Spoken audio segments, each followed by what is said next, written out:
Hello and welcome to this special Easter episode of Inside the Video Store. It is Good Friday that this is going out, and I've come to my church to worship.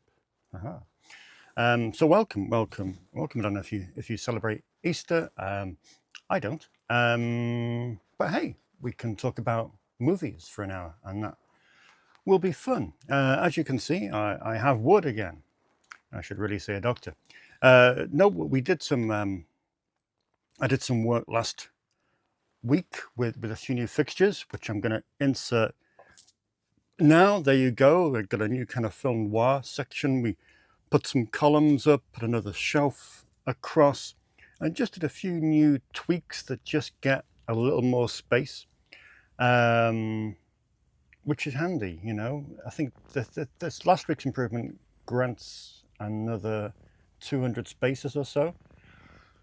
Like I said, it's not full at the moment because that's great. It means I've got room to breathe. And now this is going to come out the blue.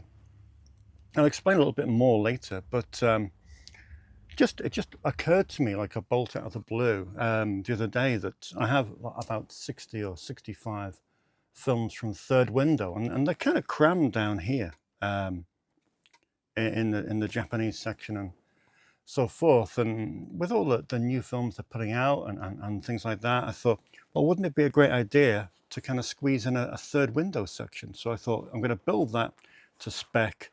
8 shelves, it's 10 a shelf, so it should be about 80 or 90 capacity, which should set me up for Third Window for the next few years. I'm going to stick it on the other side of this Jess Franco and Jean Rollin section here. Just squeeze it in, just that width. It's just kind of made to measure. And then next week, when that's all painted and nice and bright, it'll be decorated in Third Window. So I'll show you that next week. And then that grants me pretty much acres of space in the World Cinema section, because World Cinema is growing so rapidly at the moment with the with all the boutique labels putting out such great World Cinema titles that it just seems like the most sensible thing to do. Anyway, I may be guilty of keeping you here a long time today, because if you saw the counter, which is to your left, you might see a rather daunting stack of new arrivals. We could have just called this episode What's in the Box, because there is just a lot of stuff, but they've come in, it's kind of a perfect storm. They've all kind of assembled for various reasons. But first things first, let's tackle the new releases, if I can find, there we go. Yeah, it's a good week for new releases, as it is inevitably every single week of the year. What do we got? Well, it's a kids' film. It is the Easter holidays in the UK. Kids are off, and hopefully they should be going mad for Sonic 3, which is out this week on Blu-ray and DVD. So that's pretty much the big film of the week. Got a few of those. Renting these, of course, at £1 each, which is just, it's offensive, quite frankly. Offensive. What else have we got? Oh, well, yeah. I mean, we could do the old pun here. We could do the old pun, September 5. But I haven't seen the first 4. This is, September 5, based on a true story. Great cast. You got Peter Sarsgaard. You got Ben Chaplin.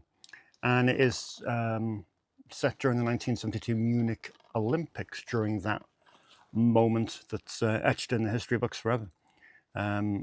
Acclaimed, so it should be good. Looking forward to this. It is Saturday Night, the new film by Jason Reitman. It takes a look at the first... Yeah, this is the first, looks at the first episode and the build-up to the first episode of Saturday Night Live in October 1975. I am a huge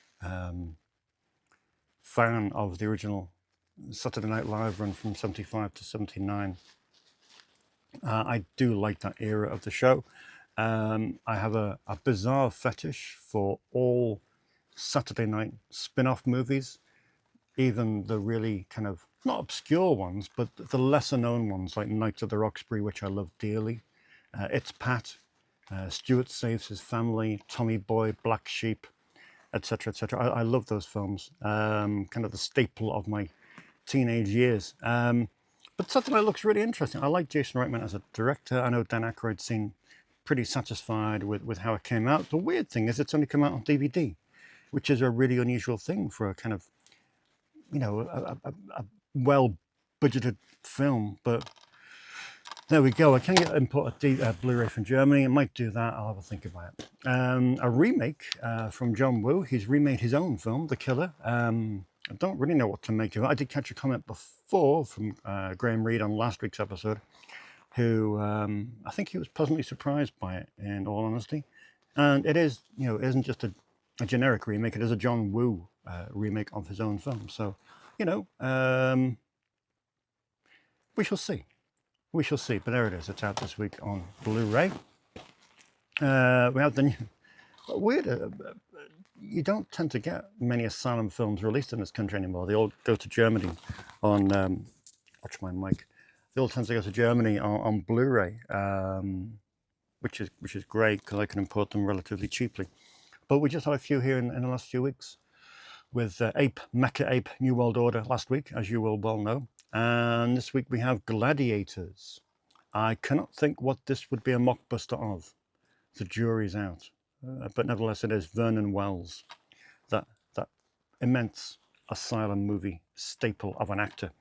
So that is Gladiators, the latest asylum blockbuster. A couple of boutiques this week, not loads, but coincidentally, we do have the new Third Window release, which is Sharkskin Man and Peach Chip Girl. Looks like a bit of a post-Tarantino kind of thing. Intriguing, from 1998. That's out this week. Captain Kronos, I know you could get this a bit earlier and the direct from Hammer itself, but I opted to get it outside of Hammer. I thought, kind of a little bit gutted. This is the 4K UHD version, which is great, but I thought it might have been a dual format. But hey, not to worry.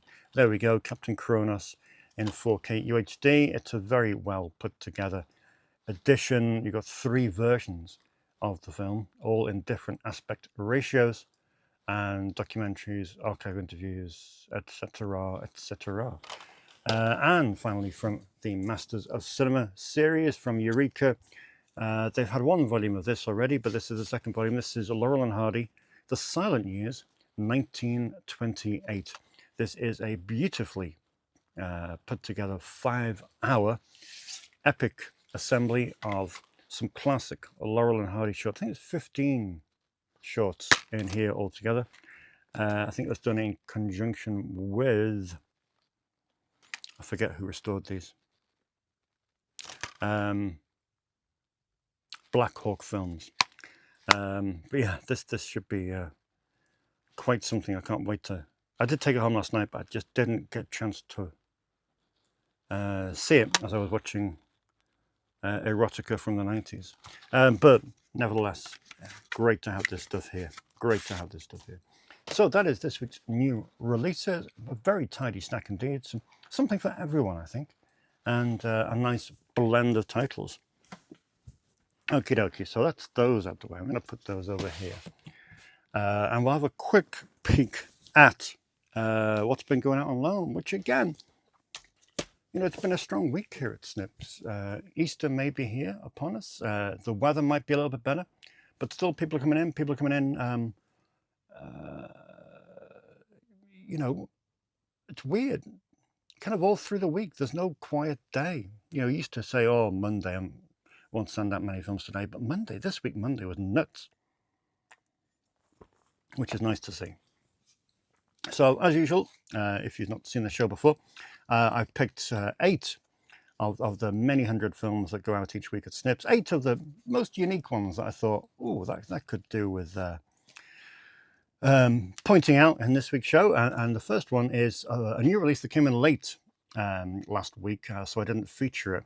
But it is the new Arrow release of Booga, or the first Arrow release of Booga. This is a 2023 indie film. Kind of unique. I saw it this week. It's an oddity about a girl who goes missing, and her housemate, flatmate, is really obsessed with her cat. But it's quirky. There's a bit of comedy, there's a bit of horror, there's a bit of atmosphere, a bit of everything really, and it's short. It's only an hour and a quarter, but it's one of those films that Arrow does so well. You know, I do love it. I mentioned with Terrorvision the other week. I do love it when labels mix up contemporary and older releases, and this is a perfect example. Arrow have done it for years now with things like Dave Made a Maze, the Late Michigan Monster, and stuff like that. And this is another one that will fit on that contemporary Arrow shelf very, very nicely indeed. That is Booger. Jake was in yesterday. He's having a spaghetti western kick at the moment, which is exciting to see. He's working hard on his documentary that he made about the store, which all sounds absolutely fantastic. Can't wait to see that in the next week or so. And Jake rented rented 5 or 6 or 7 spaghetti westerns yesterday, but this was one of them. It is the Stranger collection with Tony Anthony. Not seen them myself, but I would dearly like to, because I do love a spaghetti western. And this contains all 3 films: Stranger in Town, The Stranger Returns, and The Silent Stranger. It's part of course, the Warner Archive series, and the series ran from 1968 to 1975, those 3 films. A new customer yesterday came all the way over from Liverpool, had a really, really good look. I love it when people browse for like an hour, just forensically looking at every section. I do find that very cool indeed. They rented 6 films, and one of them was Phantom of the Paradise, which they've never seen before. And I'm very excited for when they return to tell me what they think of it, because I do love this film. Brian De Palma's had a bit of a busy period recently here. I don't know what it is, but Dressed to Kill, Blowout, The Fury, stuff. Loads of Brian De Palma films I've been renting out, and this is one of the ones that probably doesn't rent out so often because I've got it stuck up in the Arrow section. Probably should bring it down and put it in the Brian De Palma section, really, I guess. But yeah, great to see Phantom of the Paradise going out, a film I love dearly. So much so, I've just bought Paul Williams' Greatest Hits, because he's fab. More Charlie Band renting out. This is 2 young guys that came in over the weekend who are really, really into the horror. I don't think they were more than early 20s, but they really knew their stuff. Ooh, impressive. But they rented Charlie Band's The Creeps, which I really, really like. You know, Charlie has this obsession with tiny terrors, and this is kind of a Diddy Dracula, Diddy Frankenstein, Diddy werewolf, Diddy mummy, and brought back to life to cause tiny terror mayhem. And it's really good fun. That is The Creeps on Blu-ray. Fallon was in yesterday, I think, making his usual lengthy trip across the Mersey, and rented another 6 films. Always a diverse mix with Fallon, as you know from his 5 films episode a few weeks back that he did so triumphantly. He obviously Val Kilmer died recently, so he was keen to dig up some old Val Kilmer films. He recently saw a recommendation of mine called The Salton Sea, which I recommended on our 50 films that don't rent out. You know, 50 rentals, 50 films to rent before you die, something like that. But it was one of those, and he really liked it, and he kind of started digging up Val Kilmer again. He picked up The Island of Dr. Moreau, which I think I saw at the cinema, bizarrely enough. I really do like this film, but I thought as a bonus, I thought I'd give Fallon a freebie and give him the Richard Stanley documentary, you know, that Severin made a few years back, which goes behind the scenes of Richard Stanley's ousting from The Island of Dr. Moreau and John Frankenheimer's subsequent dropping into that position. But yeah, brilliant documentary. I hope he likes it. I thought they make a great double bill, but it'd be interesting to see how he gets on with that. On TikTok, you know, I'm on TikTok, which is a strange place, but still, it's bizarrely making a huge, well, I'm not saying making a huge difference, but you'd be surprised how many people are coming in who have seen the store on TikTok, which is amazing. But one such lady came in last week, and for her first rental, she picked my own private Idaho, which is a fantastic first rental, wouldn't you agree? Gus Van Sant's film, River Phoenix and Keanu Reeves on top form.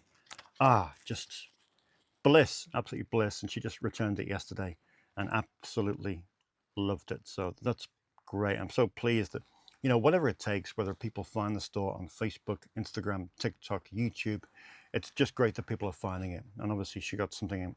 She really did get something out of the film, so that's great. I do hate that, I know it's the slightest thing, but just, just River Phoenix, Keanu Reeves, just put the names above the right heads. I know there's contractual reasons for that, but it's annoying. A great film I forgot I had, and I shouldn't have done because it's not that old. It's only 7 years old. Brilliant film in our LGBT section is The Miseducation of Cameron Post, which kind of skirts around the issue of conversion therapy, the disgraceful act. And it's a wonderful, wonderful film. And when it rented out, I was kind of envious of the customers that rented it because I would love to see that again. It's a spectacular little movie. And finally, from this week's batch of rentals, here's The Idiots. The Idiots hasn't rented out for ages and ages and ages. And I was so pleased to see two of my customers rent this. I don't know what they'll think of it, but they do like their weird and wonderful movies. So I'm pretty sure that they will all too well know what they're letting themselves in for. So that is The Idiots, and that is this week's On Loan. Right, shall we have a look what's come in? Are you ready for this? It's going to go on for ages. It would have already been going nearly 20 minutes. But anyway, don't get bored, and the fast forward button is your friend. What should we look at first? Let's go in order here. HMV had a wicked sale on this week. They had 50% off selected titles, which was just too good to refuse. So there's a few little bits I wanted to upgrade and a few other bits that I missed out on and kind of had, as you know, I've been destroying wish lists recently. So let's have a look. Yeah, got it on DVD, Luigi Pizzoni's Footprints, but really, I mean, it's such a visual movie, isn't it? I thought I've got to get this in on Blu-ray, so upgrade I did, and here it is. That's Footprints from Luigi Pizzoni, the new Shameless, well, one of the recent Shameless releases. I think it was half price, about £9 pennies. 101, my good friends at 101, released The Sword and the Sorcerer, the Albert Pune film, only about 3 months ago. Something weird going on there. But anyway, it's down to, I think they lost their contract with Shout Factory because they were releasing a few films that Shout Factory put out, and I think they lost their contract with them, their licensing agreement. So they're shifting the stock, and this Sword and the Sorcerer, despite only coming out 3 months ago, I managed to pick this up for £7.50, which is pennies. And I'm not a fantasy film lover, but I know people who are. Another upgrade, been upgrading lots of Ken Russell in the past 12 months, and here's another one, Women in Love. Important to get this on Blu-ray, and there it is. What a film, what a film. Noticed I had one title missing from the BFI Flipside collection, which is something to lose sleep over. So soon corrected, and I picked this up in the HMV sale, Remembrance, which is Flipside 48. And coincidentally, it was written by Hugh Stoddard, which is the father of Ben Stoddard, who is a person of influence at the BFI and a fine gentleman he is. And finally, 4K UHD upgrade. I think I've had this in every format in my life: VHS, DVD, Blu-ray, and now 4K UHD. It is one of my favorite films. Certainly one of my favorite Fulci films. The House by the Cemetery. So nice to have that up in shiny UHD. Another few pickups recently. As you know, I've been smashing my Masters of Cinema titles that I've missed out on in years gone by. So just a couple more of those that I've managed to pick up, which was High Noon, the Gary Cooper film. Man Without a Star, for some reason I missed out on when it first came out, so that's that one. And Mark, lovely Mark, came in on Saturday, and his wife had asked for the Towering Inferno. Didn't have it. How can I not have the Towering Inferno? So it is just, every week there's a film like this. You know, last week it was Don't Tell Mom the Babysitter's Dead. The week before that it was Stop or My Mum Will Shoot. There's always something so blindingly obvious that for some reason it isn't here. But yeah, Towering Inferno is now in stock on Blu-ray, and it's a decent edition, to be honest, considering it was cheap as chips. It's a decent edition. I got some American. Oh, got a couple. This is an interesting one. This is an interesting one. I was alerted to a website. Apparently, it's a website that's been going for years and years, mainly through schools. It's a school ordering, book ordering kind of thing. It's a website called Brown's Books. I don't know if you've used it before, but it's a remarkable website. I think I came across it. I think someone referred to it on Blu-ray.com, which is a dangerous place to go. I thought, well, I've never ordered from them before. I don't know who they are. And so I went across, and the prices were just ridiculous, ridiculous. For example, Cruising, William Friedkin film on 4K UHD, special edition is 35 quid wherever you want. 35 quid on Amazon, 35 quid HMV, 35 quid on Arrow Direct, and 24 quid.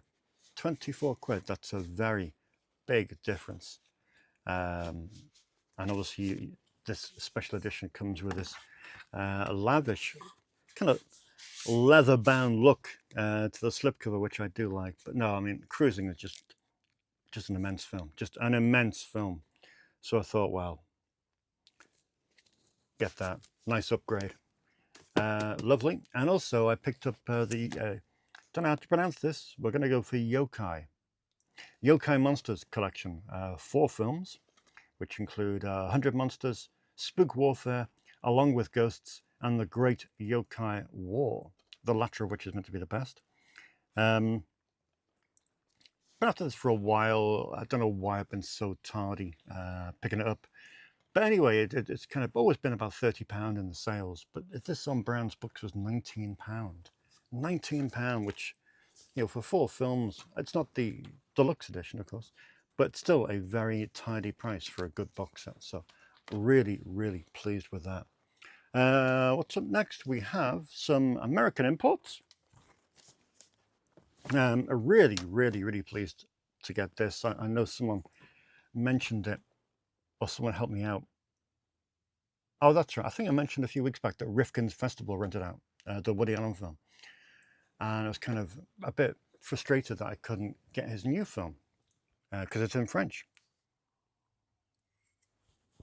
Lo and behold, it's come out in America through MPI Home Video, Coupe de Chance. And it says on the back, it's Region A. So it kind of came in the post and I thought, Region A, that's a shame.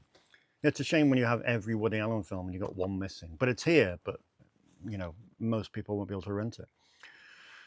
So I thought, well, I'll take it home, I'll stick it in the player. You never know, you never know. So I stuck it in the old PS5, which is notoriously hateful towards anything that isn't Region B. And it played. So despite the Region A logo on the back, it is a multi-region disc. So pleased that I can stick this in my Woody Allen section now, and full set. Here's another one I mentioned recently. It went out a couple of weeks back. It is Short Bus, one of my favorite films of all time. I love this film dearly. I think we mentioned in the comments how the UK DVD sleeve is just not representative of the film at all. This is far more representative. Great artwork. It's a beautiful edition from Oscilloscope Laboratories. We've got audio commentaries with the filmmakers and the cast, making of featurette, and a conversation between John Cameron Mitchell and John Waters. So, I mean, you can't get better than that. It's a multi-region disc. And yeah, it's just an awesome, awesome film. Really pleased to get that upgraded to Blu-ray. The latest Full Moon film is now here in stock. It is Death Streamer, directed by Charlie himself. It's not bad. It's not bad. It's a little bit dated, but it's not bad at all. Certainly the visual and technical quality is there. Just missing just missing something, but still important to support that label. Likewise with Crash and Burn, which is really cool to see finally on Blu-ray. This has been one of the films that I've kind of had on here on DVD, lurking in an awful DVD edition. Here it is, from years and years and years ago. When was that? About 20 years I've had this DVD, and it just looked like it was never ever going to get upgraded. But here it is, Crash and Burn on Blu-ray, directed by Charles Band and written by Joe Cardone, even though he didn't really, because it was what's a long story, which we may talk about one day. But yeah, Crash and Burn, really cool, very cool indeed. What to see? Still go. I'm not even halfway through. No, I'm so sorry. Not even halfway through. God.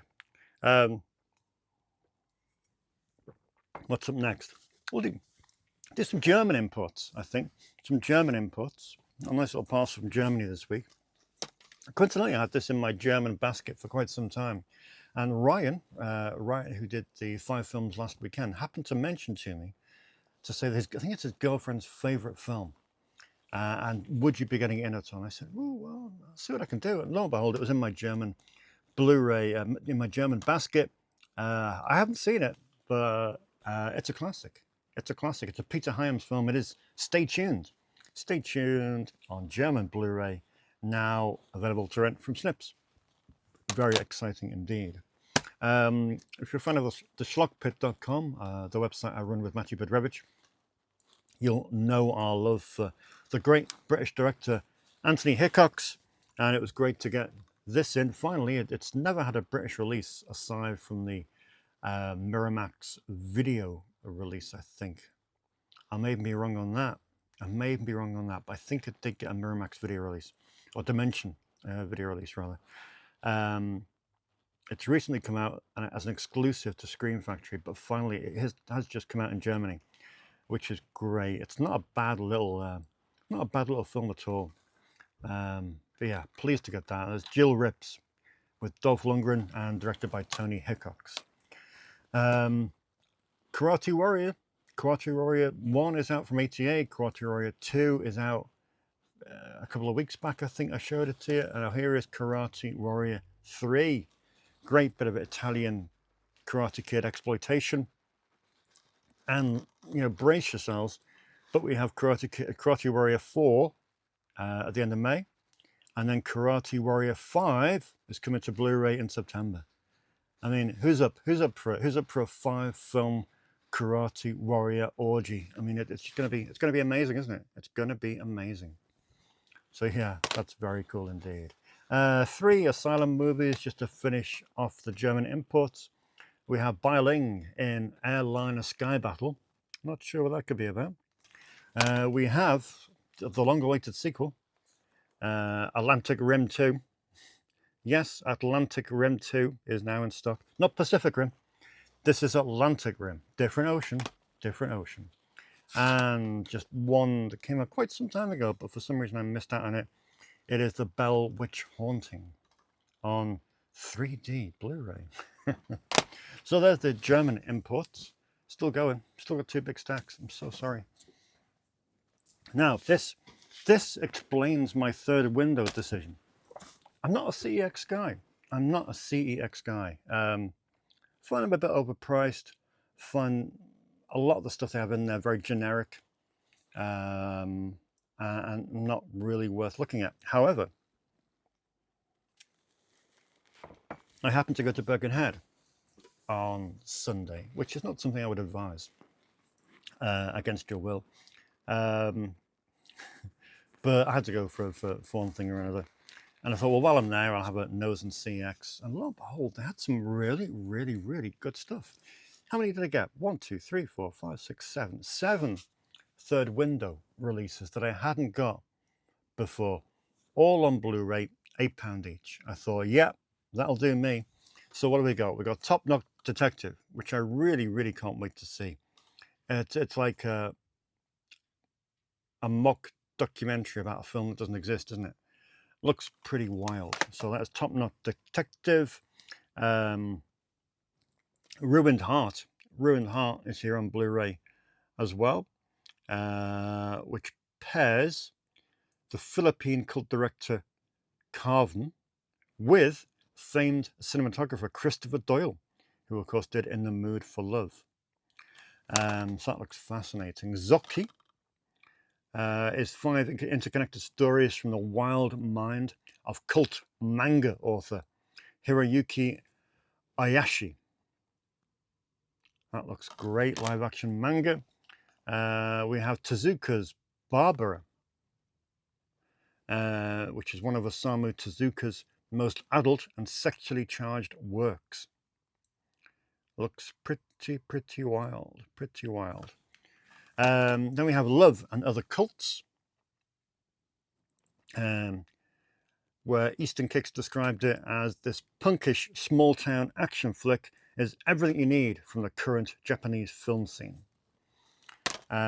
Summertime Machine Blues. It's a delightful teenage time travel comedy from 2005 and a cult favorite in Japan. And also we have Low Life Love. Low Life Love, which sounds great. I do love this label. I do love this label. I'm so pleased that we can finally, pay them their dues.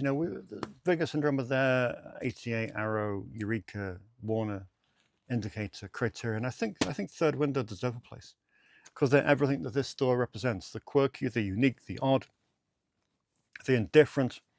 And I think they need some space here. So that's what's going to happen. So next week when you tune in, they will be there. But the other side. Okay, what else did I pick up from CEX? Honestly, I had a field day. Really good prices, really unique films. You Broker, the curator film that I did not have this. So really cool to get. This was £6 on Blu-ray, which was a giveaway. After last week's Sammo Hung orgy, I managed to find another Sammo Hung film that I thought I had, but I didn't, which is The Dead and the Deadly, horror action comedy special effects extravaganza in the same vein as Mr. Vampire. So awesome to have that. We spoke about Booger before being an Arrow contemporary release. Here's one that I didn't get years and years and years ago, well, 2 years ago, which is Take Back the Night. That's Take Back the Night. This was £5. £5 on Blu-ray, mint condition, booklet and everything. An allegorical story of violence against women and the dangers of victim blaming wrapped in a classic monster movie. I mean, wow, amazing. Weird how I didn't pick it up originally. But some things, the volume of stuff that comes out, it's not surprising that you miss out on stuff. And one of my favorite Japanese films of all time. I've had the DVD here for decades and decades. And for some reason, I did not pick up, can't find it, must be around there. I did not pick up the Arrow release when it came out, but here it is at last. Kitamura's Versus. Love this film to bits. Glad to finally make that upgrade to Blu-ray. I think this was £6, which is just offensively cheap. So there we go. And there's more. And there's more. A few Warner Archive arrivals to show you. Obviously, we have March's new releases, which were I cherry-picked 3 from March's new release glut. I have the Magilla Gorilla Show, the complete series, which is almost 10 hours of classic animation from, when was this? 1970, 1964, 65, 66. All 23 original episodes of the Hanna-Barbera series. So that's amazing, isn't it? That's great news. Another of March's releases, which I have on DVD from Warner Archive, but I've upgraded it to Blu-ray, and that's Hitman, the George Armitage film, which is produced by Gene Corman, no less, and stars Bernie Casey in the lead role. This is a new series from Warner Archive, which promises to be quite interesting. For the first volume, they've gone for westerns, but I hope they kind of mix it up into all different types of films. It's called Monogram Matinee, a trio of features from Hollywood's beloved Poverty Row studio. So yeah, they started off with 3 westerns, all about an hour each. I saw one of them. I saw Mississippi Rhythm with a former governor, Jimmy Davis. And it, well, you know, it was slight, but it was good fun.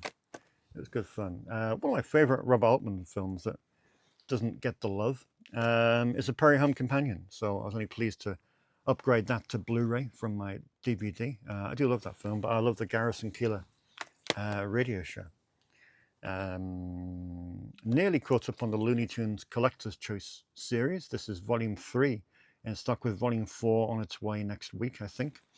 So I'll be all up to date with Looney Tunes animation. Then you can't beat this stuff, can you? You can't beat it. Allegedly, this is one of the best 4K UHD transfers that you're likely to see. It is the Warner Archive release of John Wayne's The Searchers, or John Ford's The Searchers, rather. Bit of a cock-up from Warner Archive here. They have a slipcover advertising 4K UHD and Blu-ray, but alas, it is just a 4K UHD. But that's okay, I've got it on Blu-ray anyway.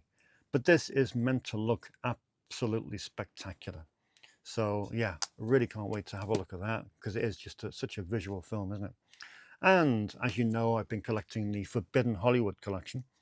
I've got the first 2 volumes already. Volume 4 is on its way next week. Volume 3 arrived this week, and I didn't know they were doing these thematically, but this contains 6 films by William Wellman. William Wellman. 6 snappy pre-code works from what year? Well, it's going to be early 30s, isn't it? So, but yeah, we have Other Men's Women, Barbara Stanek in The Purchase Price, we have Frisco Jenny, Midnight Mary, a theme, Heroes for Sale, Wild Boys of the Road, and a documentary called Wild Bill, Hollywood Maverick. So that's very cool indeed. But I'm loving these Forbidden Hollywood collections. I think they're very exciting indeed. So that is that. Shall I do post, or are you bored beyond belief? I'm just going to reach across the camera, which, sorry, is really unprofessional. Oh, yeah. So I'll do post, and I'll chat to you about rubbish. Oh, good Lord. Yeah, I don't know why everything has kind of come in such a glut, but you know, you just have CD. You just have stuff in baskets and shipping here, shipping there, and you just have a week like that where everything seems to ship, or you go around a few places and see, you know, different things. Titus Andronicus. Anyone like a bit of Titus Andronicus? I think they're a great band. I saw them live in Liverpool at the oh, I don't know. Well, that venue in Liverpool that closed down about 3 years ago. It was a great venue. I forget. I saw Lamb Chop there as well. Anyway, Titus Andronicus, great band.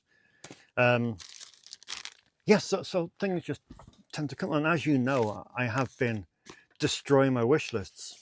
And I've pretty much done it, to be honest. I have one more shipment of one of that kind of stuff that I've ordered. But other than that, and just, it sounds really shallow, but mentally, it's so nice to wake up and to not have the burden of kind of lists and lists and lists and lists of stuff that is just daunting and never disappearing.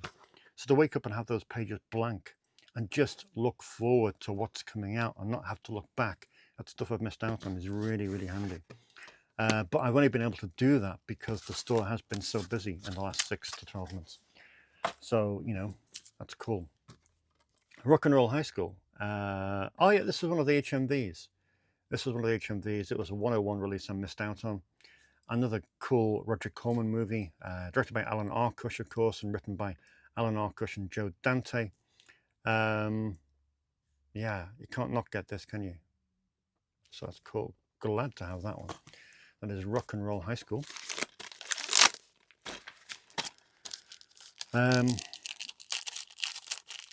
Yeah, so I think hopefully once this week's out the way, what do we got next week? We got Vinegar Syndrome coming in next week. Here's another one. You won't believe this. I have to whisper it. Did not have Krull. Did not have Krull. How can I even come to work in the morning and not have Krull?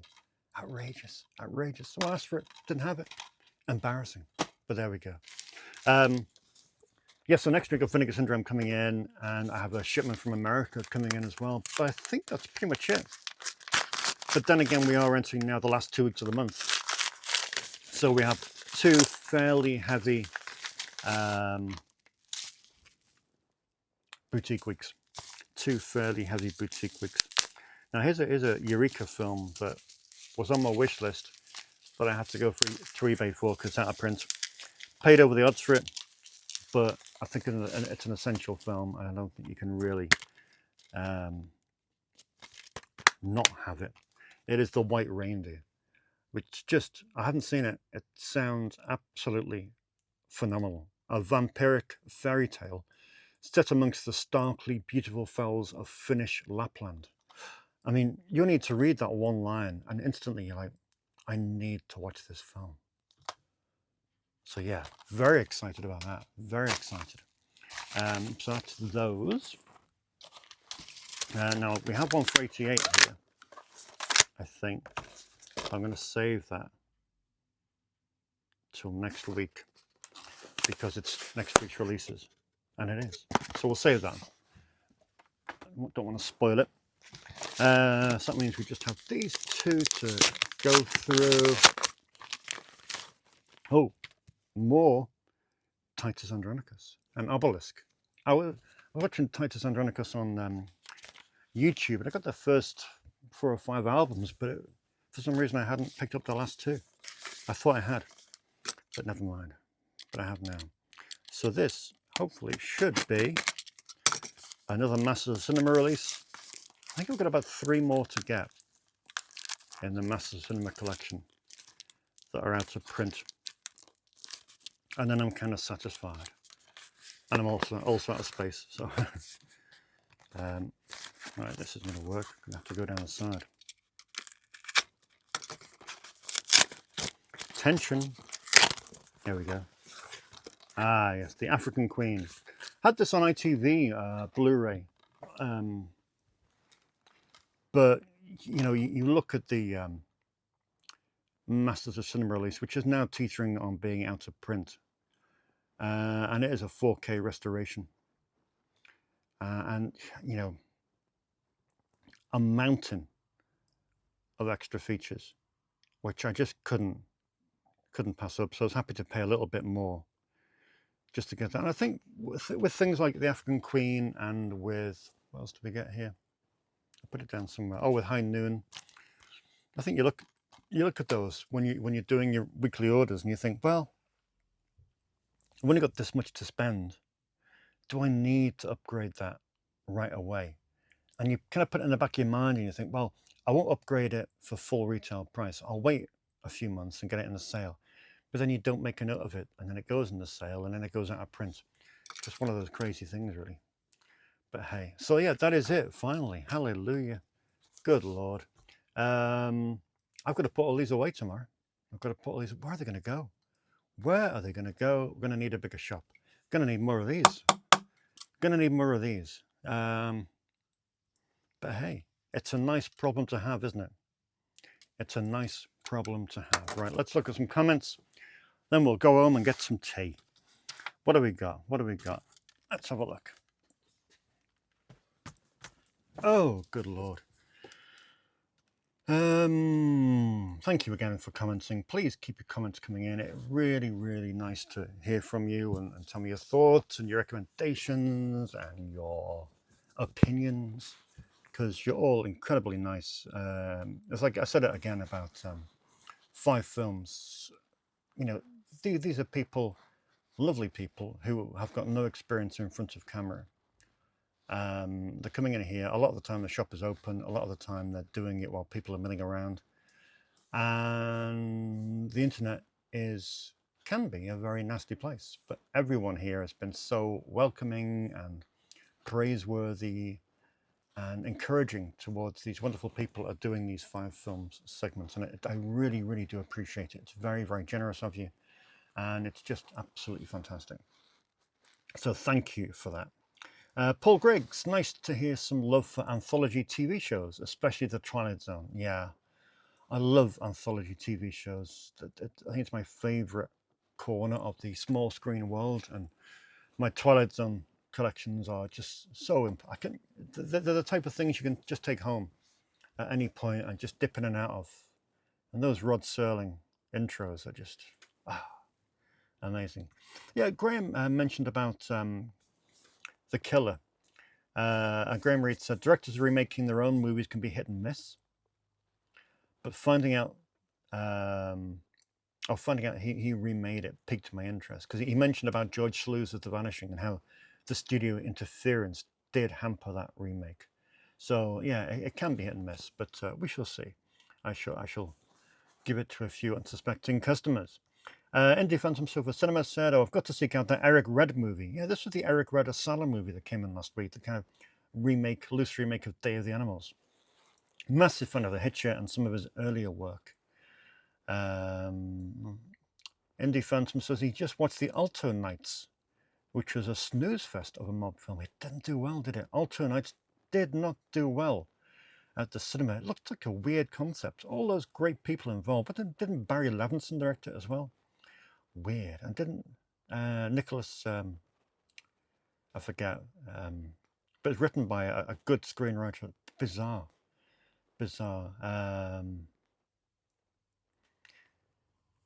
Yeah, Indie Fan says he's planning on listening to the commentary on Megalopolis.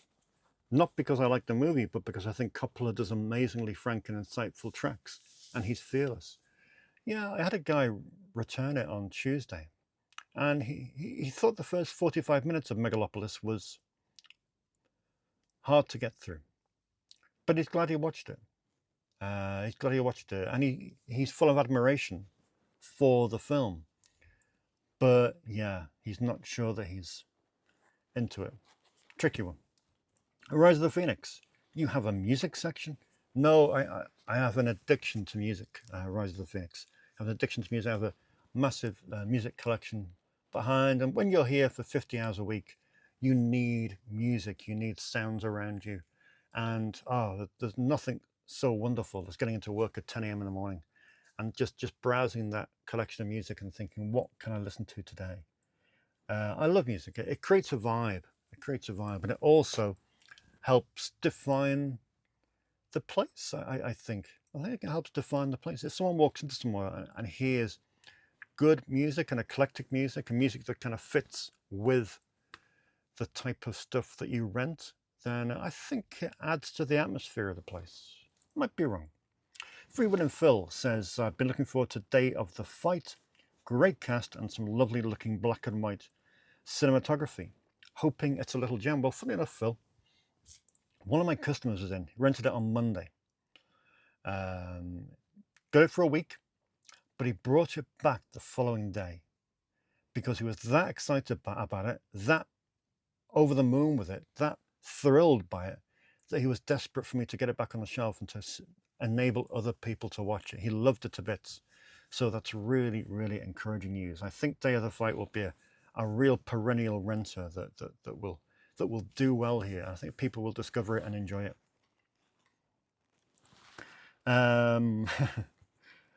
Will says you could tip a sherbet. It was sherbet, the TerraVision thing, tube, sherbet, straw. You could tip all the sherbet that you have amassed thus far into a vessel and ingest it in one go. It might become one of those eating challenges you used to see online years ago. That would be a good idea. No, it wouldn't. But still, don't suggest these things. And then James Allen says, did Arrow release a Shaw Brothers collection? I think one is in a red box, the other in a blue. Yes, they've released 3 Shaw Brothers collections. They're absolutely phenomenal. They don't rent out as much as they should do. And I've got to store them back there because, you don't really want to store that kind of thing on the shop floor just in case. people might knock it or drop it or stumble over it, and kids with lolly ices.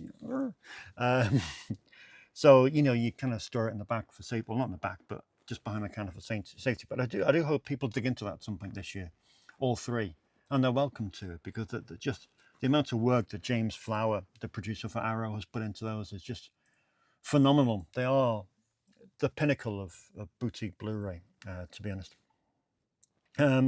Yes, so that is right about it. Unfortunately, well, fortunately for you, you can actually go home and you are at home. You can switch this thing off and enjoy your peaceful holiday weekend. We're open at Snips, of course, Friday, Saturday, Monday, 10 till 7 each day. And anticipating a busy weekend. Got a few little bits going on. With some social media people who have been kind enough to film a few bits here. So yeah, expecting a good weekend, and it's a rainy weekend as well, a little bit chilly. So I think it will be a good weekend for renting movies here at Snips. But still, I will get back to you next week and tell you how it went. And we shall talk about some more films again next week, but less films, fewer films. As I say, Vinegar Syndrome, a little bit of Warner Archive, and that will be it. The debit card is melting.